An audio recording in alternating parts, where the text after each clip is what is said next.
Good morning. My name is Manuel Manrique. I work for Repsol. I've been working for the company for the last 20 years in different businesses. Started in the refining business, and then I joined the trading business where I spent quite a few years as well.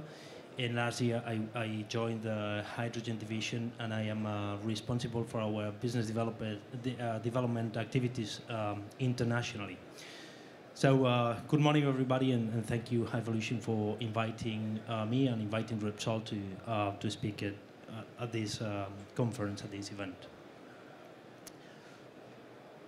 First of all, for all those of you who might not be familiar with my company, Repsol is or was an oil and gas company that is being transformed into a multi-energy company.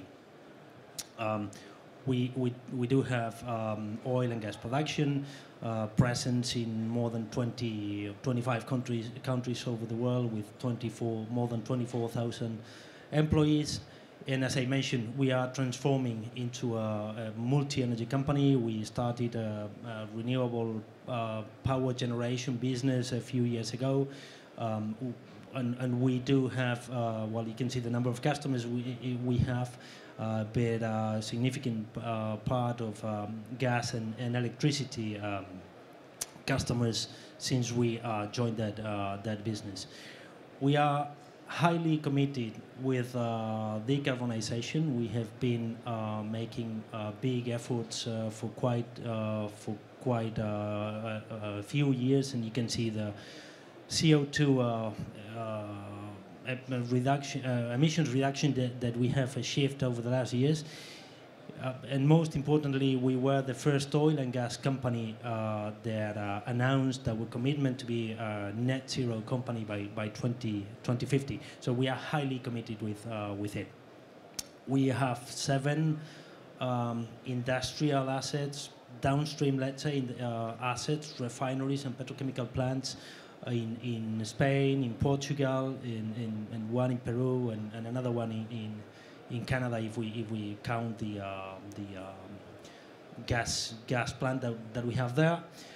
And we are transforming those sites into what we call new refineries using different and recycled feedstocks, and of course hydrogen is gonna play a fundamental role in that transformation.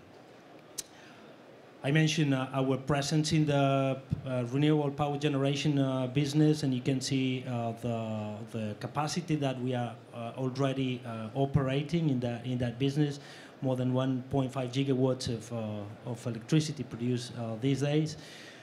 And we have a strong network of service stations mainly in Spain and Portugal, but also in Mexico and Peru, on which we are already selling autogas, and we are installing electric charging points, and of course we will be having hydrogen in those stations. Entering already in hydrogen, Repsol might have presence throughout the whole hydrogen value chain, all the way down and moving from the right-hand side of the slide. We have the renewable power generation capacity with figures that I've mentioned, with wind and solar capacity. And also hydraulic capacity. We are going to be in the hydrogen production sector. Well, in fact, we are currently the biggest producer and consumer of hydrogen in Spain, but it's still grey hydrogen made from natural gas. We are building projects of low carbon hydrogen that we will mention later. We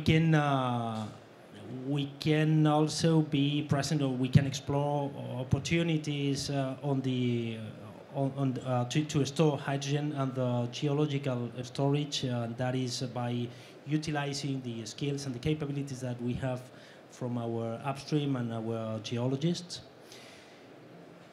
We are going to be transforming the hydrogen molecule into different derivatives. I mean, starting with let's say, utilization for the current fuels that we are producing with grey hydrogen, which we are switching into green, but also entering in production of synthetic fuels. We have a project in one of our refineries to produce these sort of fuels that are very similar in composition to traditional, let's say, gasoline, diesel, or kerosene, but made with green hydrogen and CO2.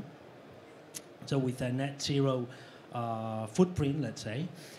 We can also, and do have some projects on methanol, and or can also supply green hydrogen to different industries, the steel industry or the fertilizers industry to produce green ammonia. We will be marketing all these products with our through our using our capabilities in reaching the aviation sector, the maritime sector, where we are already present. Of course, our network of retail stations for heavy trucks, light vehicles, and last but not least, the supply of heat and power in homes.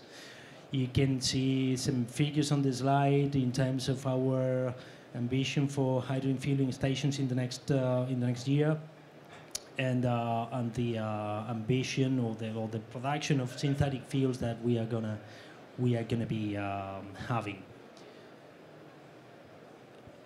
On this slide, and going directly into the projects, you can see all the projects that we are developing in Spain and Portugal. We are just giving figures here for the ones that are more advanced that we have already publicly announced. You can see projects different in size, ranging from 2.5 megawatts of electrolyzer capacity, with the first project that we are starting up in the next months in our refinery in Bilbao, in the north part of the country. You can see additional projects on that side. The next one is for 10 megawatts. That is going to be a link to the production of synthetic fuels. The industrial demonstration plant that we are building with Aramco at that place.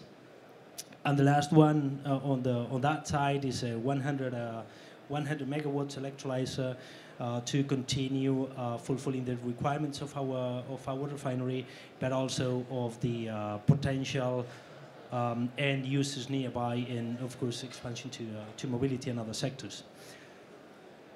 Then in the refineries we have along the Mediterranean coast, you can see Tarragona and Cartagena, two similar projects, not same size. One is for 100 megawatts, the other one is for 150 megawatts. Both of them expected to come online in 2025, and I will give some more details later. And then we have a refinery, Puerto Llano, that is landlocked in the middle of the peninsula, let's say. That is the refinery where I started my career in Repsol, where we also have an electrolysis project, but the project I want to highlight here is the photoelectrocatalysis project that we are already building there as well. That project is targeting to use direct energy from the sun without having to convert it into electricity to produce hydrogen, and that is a project, a demo project that we are building at that site. We have other projects in La Coruña and in Sines, similar to the ones that I'm mentioning here, but with information I cannot provide at this point.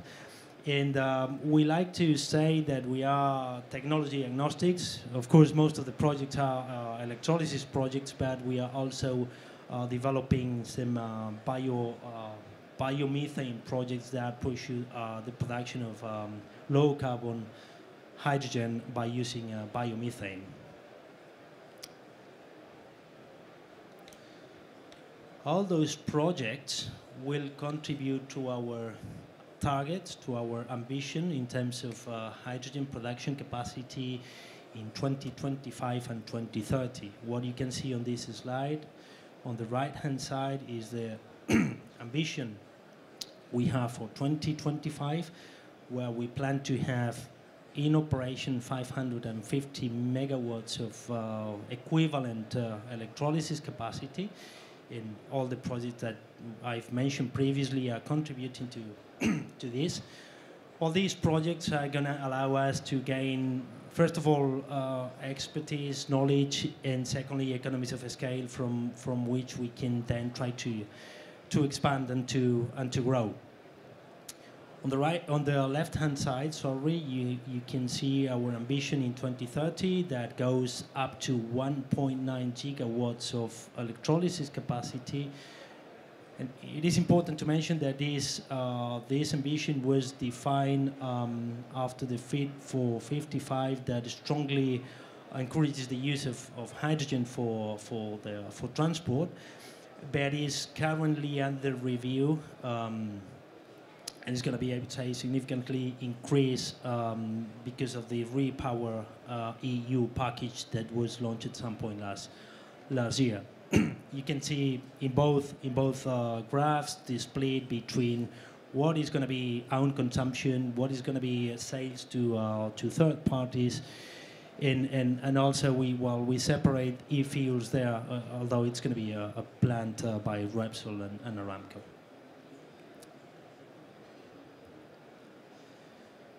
Just giving some more details on some of the projects. I've mentioned the projects in Bilbao. You can see the three of them here, different in sizes, different in timing as well. I mentioned the first one coming online this year, and targeting to different end users. Of course, all of them have our own consumption in the refinery as an end user, but also the injection in the natural gas grid or the mobility are going to be important end users for these projects. The project in Cartagena, I mentioned the 100 megawatts capacity that we are planning to build by 2025. With the second phase, that gives an idea. I mean, that's not confirmed yet that capacity, but it's based on the potential consumption that we might have in the refinery and in the industries nearby. Under consideration, the power supply that could be combining direct connection to the grid and to renewable power generation plants in the area, and with a hydrogen pipeline that is gonna connect with the refinery and also with a natural gas grid. The project in Tarragona very similar, except from the size. This one is bigger both in the first phase when we are targeting 150 megawatts, and on the second phase. The main difference you can see here is that it also contemplates an oxygen pipeline to, let's say, to monetize, to get the upside of oxygen sales in the nearby industries.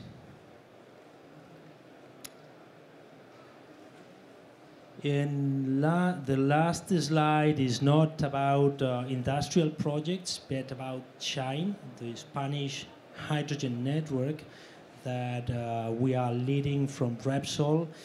And we are creating a consortium to promote projects, hydrogen projects throughout the whole value chain, including renewable generation, hydrogen production, and different hydrogen users with what we mentioned, the strong sectorial integration. You can see, and apologies because the slide is not updated, you can see most of the companies that have already joined this consortium. There are more companies joining. Some of them have joined, and we haven't been able to update the presentation because we are receiving interest from companies every month. So this is an ecosystem from which we are collaborating with different companies from different sectors to make this a reality. Um, that was all. Thank you for your time. I think we can have a few minutes for questions after my colleague's presentation. So thank you, everyone.